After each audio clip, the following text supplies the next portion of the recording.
నెల్లూరు జిల్లా ఉదయగిరి నియోజకవర్గం మండల పరిధిలో పోస్టాఫీస్లో నగదు మాయమైంది. ఇక పుల్లాయపల్లి బ్రాంచ్ పోస్టాఫీస్లో ఖాతాదారుడు దాచుకున్న సుమారు 10 లక్షల నగదును పోస్ట్ మాస్టర్ షేక్ నాయబ్ రసూల్ స్వాహా చేసి పరారయ్యాడు. ఇక పుల్లాయపల్లి బీపీఎంగా నాయబ్ రసూల్ ఏడాదిగా పనిచేస్తున్నారు. ఇక పోస్టాఫీస్ పరిధిలోని బండ అలాగే పుల్లాయపల్లి గ్రామాల ఖాతాదారులతో నమ్మకంగా ఉంటూ లావాదేవీలు నిర్వహిస్తున్నారు.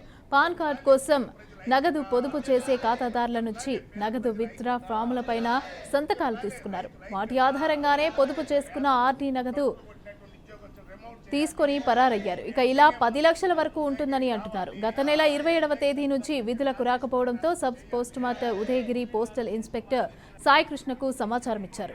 ఇక కేసు నమోదు చేసుకున్న పోస్టల్ అధికారులు విచారణ ప్రారంభించారు. నిందితుడిని పట్టుకొని తమ డబ్బు తమకు ఇప్పించాలని కోరుతున్నారు.